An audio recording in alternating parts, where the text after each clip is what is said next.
Hello everyone, कैसे हैं आप सभी। आई होप कि आप सभी बढ़िया होंगे। मैं हूं अंकित, स्वागत करता हूं आपका आपके अपने YouTube channel study maths with Ankit पर। तो फाइनली जवाहर नवोदय विद्यालय 9th और 11th क्लास के लेटरल एंट्रीज फॉर्म स्टार्ट हो चुके हैं। यहाँ पे हम इस वीडियो में क्लास 11th के लेटरल एंट्री फॉर्म की कंप्लीट एडमिशन प्रोसेस के बारे में, फॉर्म फिलअप के बारे में, एलिजिबिलिटी क्राइटेरिया के बारे में बात करेंगे। अगर आप 10th के स्टूडेंट्स हैं और या फिर आप ऐसे पेरेंट्स हैं जिनके स्टूडेंट 10th क्लास में हैं और आप ये फॉर्म फिल करना चाहते हैं, तो यहाँ पर इस वीडियो में आपको कंप्लीट वन स्टेप सॉल्यूशन मिलेगा। इस वीडियो को देखने के बाद आपको कहीं भी और दूसरी वीडियो देखने की जरूरत नहीं पड़ेगी। तो चलिए शुरू करते हैं। सबसे पहले तो हम इसकी नोटिफिकेशन के बारे में बात कर लेते हैं कि इसकी लास्ट डेट क्या है। लास्ट डेट है आपकी 23 सितंबर 2025, ठीक है। इससे पहले पहले आपको फॉर्म भर देना है और date of the selection test, आपका टेस्ट कब होगा, यह होगा 7 फरवरी 2026 को, ठीक है। उसी के साथ आपको मैं नवोदय के बारे में कंप्लीट डिटेल दूंगा, क्योंकि I am also being a Navodayan, experience किया हुआ है मैंने सब कुछ, सारा वहां से ग्राउंड लेवल से, जीरो लेवल से जानता हूं मैं उसको। क्योंकि कई लोग सोचते हैं कि टोटली फ्री होता है नवोदय, बट यहाँ पे आपको पता चलेगा कि 600 रुपये पर मंथ देने पड़ते हैं। किसको? जनरल और ओबीसी कैंडिडेट को। बाकी जो ST SC और गर्ल्स स्टूडेंट या दिव्यांग स्टूडेंट वो टोटली फ्री होते हैं। तो यहाँ पे ये 600 रुपये पर मंथ की मिनिमम फीस आपको वहाँ पे देनी पड़ती है, ठीक है। दूसरी बात हम बात करते हैं यहाँ पे जो 11th क्लास में आपका सिलेक्शन होगा वो only against the vacant seat होगा। मतलब 10th क्लास से जो बच्चे 11th क्लास में जाएंगे उसके बाद, जैसे कि वहाँ पे 80 स्टूडेंट होते हैं दो सेक्शन में, अगर उन वो कंप्लीट हो जाते हैं तो यहाँ पे उस नवोदय में एडमिशन नहीं होता है। अगर जो सीट वैकेंट रह जाती है, जैसे कि वहाँ पे 73 वगैरह रहे, तो 7 जो बच्चे हैं वो बाहर से एडमिशन टेस्ट के द्वारा लिए जाते हैं। तो ये सिलेक्शन परमानेंटली मतलब वैकेंट सीट के अगेंस्ट ही होता है, ठीक है। अब एलिजिबिलिटी क्या है, तो इसके लिए आपकी डेट ऑफ बर्थ 1 जून 2009 से 31 जुलाई 2011 के बीच में होनी चाहिए। दोनों डेट, अगर आप दोनों डेट पे जन्मे हो तो भी आप एलिजिबल हो, ठीक है। दूसरी बात, candidates who pass class private, मतलब जो आपने इस सेशन में अभी 10th क्लास में है, सिर्फ वही कैंडिडेट्स एलिजिबल हैं। जिन्होंने लास्ट ईयर 10th की थी वो स्टूडेंट्स यहाँ पे एलिजिबल नहीं होंगे। और आप किसी भी मतलब किसी भी गवर्नमेंट स्कूल या प्राइवेट स्कूल में पढ़ रहे हो, आप एलिजिबल हो यहाँ पे, ठीक है। यहाँ पे आपको 11th क्लास के लिए स्ट्रीम का चयन भी करना होगा। तो स्ट्रीम का चयन करने के लिए मैं जब फॉर्म फिलअप करके बताऊंगा आपको, तब वहां पे आपको ये अच्छे से समझ में आएगा कि आपको स्ट्रीम कैसे चुननी है। यहाँ पे मेनली जो स्टूडेंट्स लिए जाते हैं वो रूरल एरिया से लिए जाते हैं और थोड़े बहुत कम स्टूडेंट अर्बन एरिया से लिए जाते हैं, ठीक है। रिजर्वेशन ज्यादातर उसमें रूरल एरिया का होता है। और सबसे मेन जो आपका डाउट है वो है कि ओबीसी कैंडिडेट के लिए कास्ट सर्टिफिकेट कौन सा चाहिए होता है।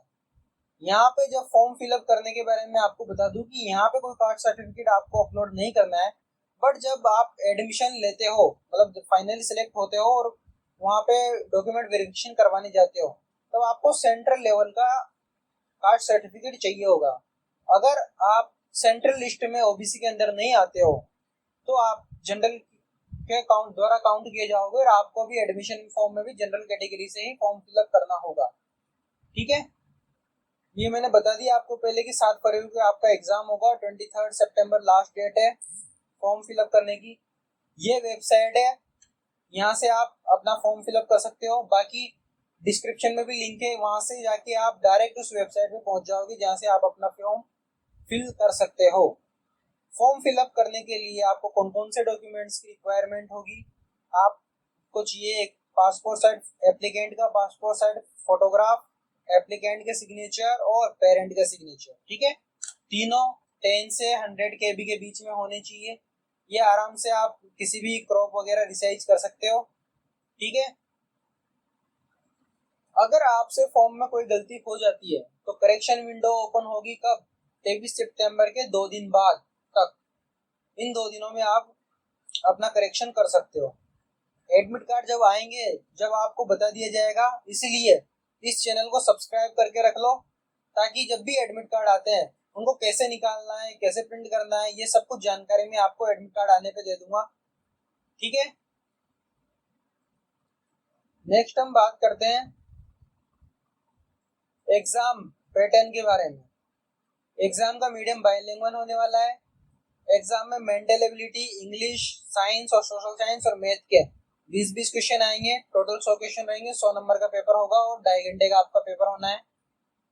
अगर आपको मैथ्स में ये 20 क्वेश्चन सोल्व करने हैं अच्छे से, इनकी प्रैक्टिस करनी है, कोर्स कंप्लीट करना है, सिलेबस के बारे में बताऊंगा आपको, तो आप ये चैनल सब्सक्राइब कर सकते हो, क्योंकि यहाँ पे फ्री ऑफ कॉस्ट आपको सारा सिलेबस कंप्लीट करके दिया जाएगा।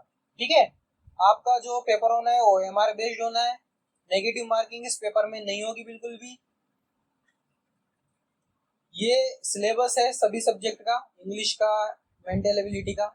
मैथ्स का जो सिलेबस है वो पूरा 10th क्लास के ऊपर है। नंबर सिस्टम, अलजेब्रा, पॉलिनोमियल वगैरह, जो आपकी 10th क्लास यहाँ पे चल रही है यूट्यूब चैनल पे, उसमें मैं एडवांस लेवल पे जाके जो भी क्वेश्चंस इस टेस्ट में आते हैं उन क्वेश्चन को मैं सॉल्व कराने की कोशिश करूंगा और आपको उस लेवल तक पहुंचाने की कोशिश करूंगा। तो अगर आप फ्री ऑफ कॉस्ट मैथ का कोर्स कंप्लीट करना चाहते हैं नवोदय के लिए भी, तो आप इस चैनल को सब्सक्राइब कर लो और बेल नोटिफिकेशन को प्रेस कर लेना। ठीक है, बाकी अब प्रोसेस के बारे में बताता हूँ कि कैसे आपको अप्लाई करना है। डिस्क्रिप्शन में लिंक दिया है, वहां जब क्लिक करोगे तो आप यहाँ पे पहुंच जाओगे। उसके बाद आपको इस फर्स्ट वाले लिंक पर क्लिक करना है। ठीक है, जब आप इस लिंक पे क्लिक करते हो तो आपके सामने एक ऐसी विंडो ओपन हो जाएगी। यहाँ से आपको अपना फॉर्म फिलअप करना है। सबसे पहले तो आपको अपना स्टेट चूज करना है, जैसे कि मैं यहाँ पे अपना स्टेट चूज कर लेता हूँ। उसके बाद आपको अपनी डिस्ट्रिक्ट चूज करनी है। ठीक है, यहाँ पे कि लिखा है कि if the district of 10th class study and residence are the same, only then the candidate will be considered for district level merit.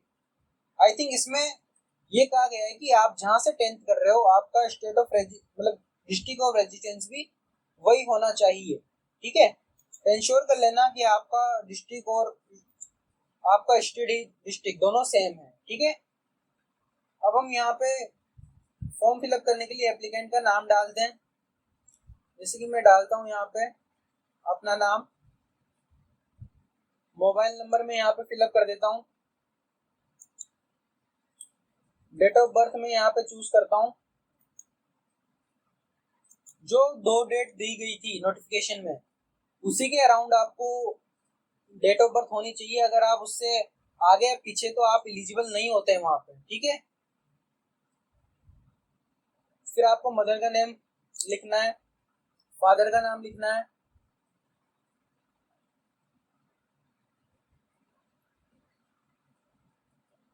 उसके बाद आपको नेशनलिटी इंडियन चूज रहेगी। वो आइडेंटिफिकेशन मार्क चूज करना है। यहाँ पे आपको जो भी आइडेंटिफिकेशन मार्क है आप लिख सकते हो। ओके, उसके बाद आपको जेंडर सेलेक्ट करना है, मेल है फीमेल। कैटेगरी चूज करनी है अपनी। अगर ओबीसी सेंट्रल में आप अप्लाई करते हो तो ही आप ओबीसी चूज कीजिए, अदरवाइज आप जनरल कैंडिडेट एज अप्लाई कर सकते हो इसमें। ठीक है, रिलीजन चूज कर लेना है, परमानेंट एड्रेस यहाँ पे लिख देना है, पिन कोड यहाँ पे लिख देना है। उसके बाद आपको 10th क्लास की डिटेल्स भरनी पड़ेगी। Name of the state, name of the district यहाँ पे आ जाएगा, नेम ऑफ द स्कूल, जो भी आपका स्कूल का नाम है वो आप यहाँ पे लिख दोगे। उसके बाद रिकॉग्नाइज्ड है या नहीं है ये आप लिख दोगे। अगर आप नॉट रिकॉग्नाइज्ड करते हो तो यहाँ पे आ जाता है कि you are not eligible. Okay, तो रिकॉग्नाइज्ड भर दोगे। उसके बाद रूरल एरिया में है, अर्बन में, ये आपको भरना है। उसके बाद बोर्ड ऑफ 10th सीबीएसई है, आरबीएसई है, ये आपको लिखना है, या कोई अदर स्टेट है तो आप लिख सकते हैं। ठीक है, सब्जेक्ट आप क्या क्या स्टडी किए 10th क्लास में। जैसे 10th क्लास में हम जनरली क्या स्टडी करते हैं, English, Hindi, SST, maths, science, और भी अगर आपने सब्जेक्ट स्टडी किए हैं तो वो आप लिख सकते हैं। ठीक है, आपका मीडियम क्या रहा है, हिंदी या इंग्लिश मीडियम, जो भी है आप लिख सकते हैं। उसके बाद सेशन आपका कौन सा है, जनरली अप्रैल से मार्च वाला सेशन होता है। अब जो सबसे मेन जो चीज है वो स्ट्रीम चूज करना। अगर आप 11th क्लास में कॉमर्स लेना चाहते हैं, ह्यूमैनिटीज लेना चाहते हैं, वोकेशनल या साइंस लेना चाहते हैं, उस हिसाब से आप सबसे फर्स्ट चॉइस स्ट्रीम चूज करेंगे। अगर आप सिर्फ एक ही स्ट्रीम में एडमिशन लेना चाहते हैं, दूसरी स्ट्रीम नहीं लेना चाहते, तो आप सिर्फ एक ही चूज करेंगे, दूसरी स्ट्रीम को खाली छोड़ देंगे।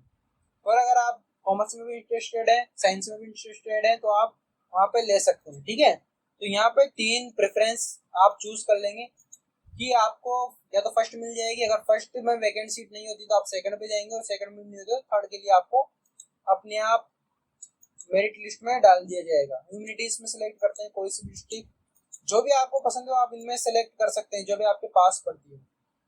उसके बाद हम यहाँ पे क्या करेंगे, अपलोड करेंगे फोटो।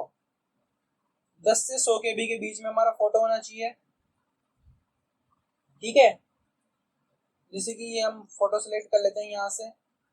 उसके बाद हमें सिग्नेचर अपलोड करने होंगे कैंडिडेट के, तो यहाँ से हम सिग्नेचर अपलोड कर लेते हैं।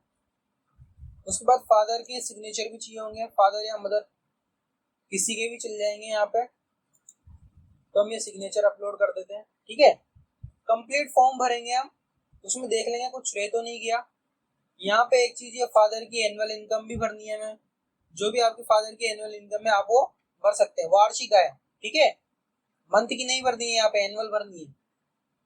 फिर चेक कर लेना एक बार कुछ रह तो नहीं गया। सब कुछ चेक करने के बाद आप यहाँ पे सेव एंड प्रीव्यू पे क्लिक करेंगे। उसके बाद आपको ऐसा इंटरफेस आ जाएगा। यहाँ पे भी एक बार आप दोबारा अपनी पूरी इंफॉर्मेशन चेक कर लेना, आपने सब कुछ सही तो भरा है। अगर आपका ये सब कुछ सही है तो यहाँ पे आप फाइनल सबमिट करेंगे। फाइनल सबमिट करने के बाद आपको रजिस्ट्रेशन नंबर मिल जाएंगे, SMS के द्वारा मिल जाएंगे, या आपको यहीं पे सामने रजिस्ट्रेशन नंबर शो करेगा। आप उसका स्क्रीनशॉट ले सकते हैं, फोटो खींच सकते हैं और सेव करके रख सकते हैं अपने पास। जब एडमिट कार्ड आएंगे तो वो आपके रजिस्ट्रेशन नंबर के माध्यम से ही निकलेंगे। तो कैसी लगी ये आपको इन्फॉर्मेशन? अगर आपको इन्फॉर्मेशन हेल्पफुल लगी हो तो प्लीज इस चैनल को सब्सक्राइब कर लीजिए, क्योंकि यहाँ पे मैं एडमिट कार्ड के प्रोसीजर के बारे में और भी कुछ इम्पोर्टेंट इन्फॉर्मेशन आती है तो वो आपको बताऊंगा मैं इसके चैनल के माध्यम से। तो ठीक है, आज के लिए इतना ही। Thank you.